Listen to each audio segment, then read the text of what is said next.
तेरी वाणी जीवन की रोटी, नैनों की ज्योति अंधेरा मिटाती।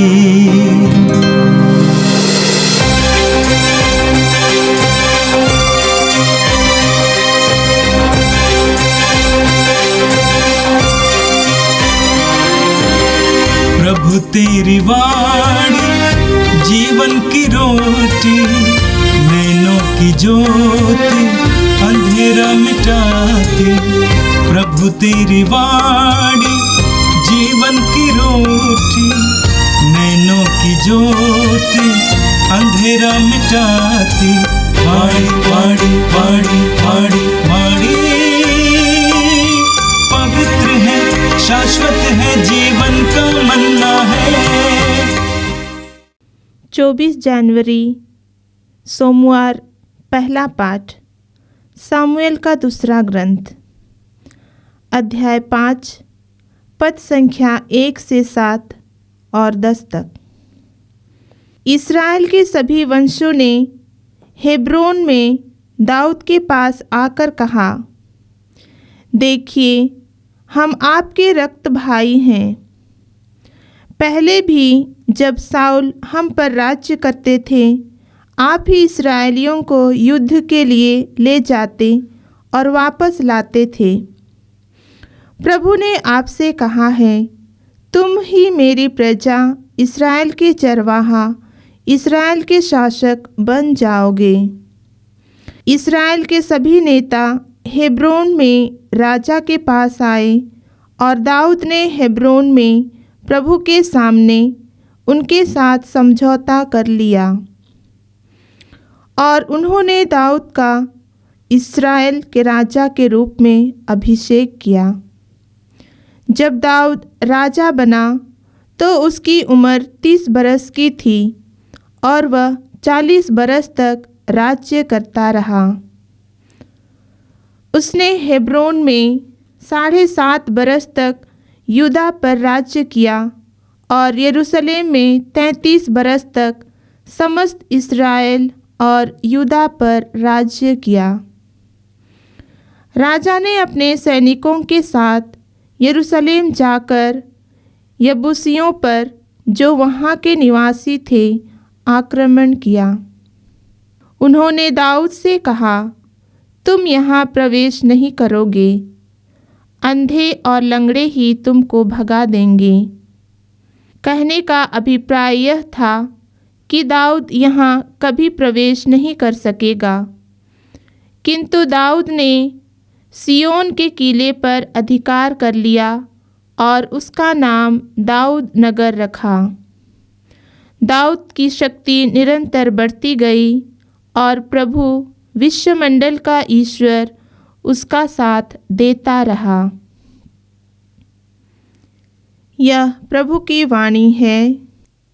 संत मार्कुस के अनुसार पवित्र सुसमाचार, अध्याय 3 वाक्य 22 से 30 तक। यरूशलेम से आए वे शास्त्री कहते थे, उसे बेल्जेबुल सिद्ध है और वो नरकदूतों के नायक की सहायता से नरकदूतों को निकालता है। यीशु ने उन्हें अपने पास बुलाकर ये दृष्टांत सुनाया। शैतान कैसे शैतान को निकाल सकता है? यदि किसी राज्य में फूट पड़ गई हो तो वो राज्य टिक नहीं सकता। यदि किसी घर में फूट कर पड़ गई हो तो वो घर टिक नहीं सकता। और यदि शैतान अपने ही विरुद्ध विद्रोह करे और उसके यहाँ फूट पड़ गई हो तो वो टिक नहीं सकता और उसका सर्वनाश हो गया है।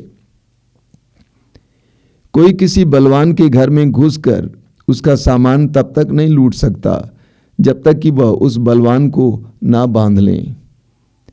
इसके बाद ही वह उसका घर लूट सकता है। मैं तुम लोगों से कह देता हूं, मनुष्य चाहे जो भी पाप या ईश निंदा करें, उन्हें सबकी क्षमा मिल जाएगी, परंतु पवित्र आत्मा की निंदा करने वाले को कभी भी क्षमा नहीं मिलेगी। वह अनंत पाप का भागी है। उन्होंने ये इसलिए कहा कि कुछ लोग कहते थे उसे अवधूत सिद्ध है। ये प्रभु का दिव्य सुसमाचार है। क्रिस्त प्रभु की जय। मेरे प्रिय भाइयों और बहनों, आज का पहला पाठ सामुएल के दूसरे ग्रंथ के अध्याय 5 से लिया गया था। आपने सुना कि इस्राएली जनता दाऊद के पास आती है और उनसे आग्रह करती है कि वे उनका राजा बने, और उन्होंने उसको स्वीकार किया। वचन में आपने सुना, इस्राएल के सभी नेता इब्रोन में राजा के पास आए और दाऊद ने हेब्रोन में प्रभु के सामने उनके साथ समझौता कर लिया और उन्होंने दाऊद का इस्राएल के राजा के रूप में अभिषेक किया। वैसे आपने स्वयं सुना है सामुएल के पहले ग्रंथ के अध्याय 16 में कि सामुएल ने दाऊद को इस्राएल के राजा के रूप में प्रभु के आदेशानुसार अभिषेक दिया था, और उस समय से पवित्र आत्मा दाऊद के अंदर कार्यरत था। और अब यहाँ हमने सुना कि इस्राएल की जनता दाऊद से आग्रह करती है और दाऊद इस्राएल का राजा बनता है। आगे आपने वचन में सुना, जब दाऊद राजा बना तो उसकी उम्र 30 बरस की थी और वो 40 वर्ष तक राज्य करता रहा। उसने हेब्रोन में 7.5 वर्ष तक यूदा पर राज्य किया और यरूशलेम में 33 वर्ष तक समस्त इस्राएल और यूदा पर राज्य किया। वचन में लिखा हुआ है कि दाऊद ने 40 वर्ष तक इस्राएल पर शासन किया, 7 वर्ष तक यूदा के राजा के रूप में और 33 वर्ष तक समस्त इस्राएल के राजा के रूप में इस यरूशलेम में। मैं सोचता हूं कि मानव इतिहास में शायद ही कोई ऐसा राजा रहा हो जिसने 40 साल तक राज्य किया। दाऊद यशस्वी राजा बना। उसका कारण क्या है? अंत में आपने सुना, दाऊद की शक्ति निरंतर बढ़ती गई और प्रभु विश्वमंडल का ईश्वर उसका साथ देता रहा। यही इसका रहस्य है, मर्म है। दाऊद को ईश्वर साथ देता रहा। सामुएल के पहले ग्रंथ के अध्याय 18 में हम पढ़ेंगे, उसके वाक्य 12 में, साउल दाऊद से डरता था क्योंकि प्रभु दाऊद के साथ था। राजा साउल दाऊद से डरता था, वचन में लिखा हुआ है, क्योंकि प्रभु दाऊद के साथ था। वाक्य 14 में लिखा हुआ है, दाऊद अपने सब कामों में सफल होता था क्योंकि प्रभु उसके साथ था। दाऊद सब कामों में सफल होता था क्योंकि प्रभु उसके साथ था। वाक्य 28, सामुएल का पहला ग्रंथ अध्याय 18 वाक्य 28 में हम क्या पढ़ते हैं? वहां लिखा हुआ है, साउल ने अच्छी तरह समझ लिया कि प्रभु दाऊद के साथ है और उसकी पुत्री मिखल उससे प्रेम करती है। साउल ने भी महसूस किया कि दाऊद के साथ प्रभु सदा रहते थे। ये रहस्य है। 40 साल तक इस्राएल पर शासन करने के लिए दाऊद कैसे योग्य बना, रहस्य है, प्रभु उसके साथ था। आपने सुना है पुराने विधान के यूसुफ के बारे में कि वो मिस्र देश में गुलाम की तरह बेचा गया, लेकिन वचन में लिखा हुआ है उससे सफलता मिलती थी क्योंकि प्रभु उसके साथ था। वो जहां कहीं भी जाता था उसको सफलता मिलती थी क्योंकि प्रभु उसके साथ था। आप निर्गमन ग्रंथ के अध्याय 33 वाक्य 15 में पढ़ेंगे, मूसा प्रभु से कहता है कि प्रभु, यदि तू स्वयं हमारे साथ नहीं चलेगा, अर्थात तेरा सानिध्य हमारे साथ नहीं रहेगा, तो हमें आगे बढ़ने की आज्ञा मत दीजिए। प्रभु का सानिध्य हमारे लिए सबसे बड़ी शक्ति है, ऊर्जा का कारण है। राजा दाऊद यशस्वी बना रहा, राजा दाऊद को विजय मिलती रही क्योंकि प्रभु उसके साथ था। जब प्रभु हमारे साथ है, हमें भी इसी तरह सफलता मिलेगी। रोमी अध्याय 8 वाक्य 31 में पौलुस कहते हैं, जब प्रभु हमारे साथ है, ईश्वर हमारे साथ है, कौन हमारा विरोध कर सकता है? प्रभु का सानिध्य जिस तरह दाऊद के लिए शक्ति का स्रोत बना, उसी तरह हमारे लिए भी शक्ति का स्रोत बनेगा। और आज के सुसमाचार में हमने सुना कि कैसे शास्त्री यीशु पर दोष लगाते हैं, कल के सुसमाचार में आपने सुना कि प्रभु यीशु के रिश्तेदार जबरदस्ती यीशु को ले जाते हैं क्योंकि उन्होंने सोचा कि यीशु पागल हो गए हैं। यीशु का मानसिक संतुलन बिगड़ गया है। और आज के सुसमाचार में आपने देखा वहां पे क्या लिखा हुआ है, यरूशलेम से आए हुए शास्त्री कहते थे उसे बेलजेबुल सिद्ध है और वो नरक दूतों के नायक की सहायता से नरक दूतों को निकालता है। प्रभु यीशु के बड़े बड़े चिन्ह और चमत्कार शास्त्री भी देखते थे। प्रभु यीशु ने रोगियों को चंगा किया, अबदूत ग्रस्तों को छुटकारा दिया, बड़े बड़े चमत्कार और चिन्ह प्रकट किया। इन सारे चमत्कार और चिन्हों को देखने के बाद शास्त्री परेशान हो गए। ये शास्त्री कौन है? धर्मशास्त्र के ज्ञाता, यानी धर्मशास्त्र के बारे में ज्ञान रखने वाले विद्वान। वे बुद्धि से काम लेते हैं। शास्त्रियों ने प्रभु के किए हुए चमत्कार और चिन्हों को देखा जरूर, और उन्होंने अपनी बुद्धि को इस्तेमाल करने का प्रयास किया। उन्होंने कहा ये ईश्वर से तो नहीं आया है। अगर ये ईश्वर से आया होता तो हमारे नियमों के विरुद्ध नहीं होता, विश्राम दिवस के नियम को नहीं तोड़ता। उन्होंने कहा यदि ये ईश्वर से आया होता तो ये पापियों के साथ नहीं उठता बैठता, पापियों के साथ खाता पीता नहीं।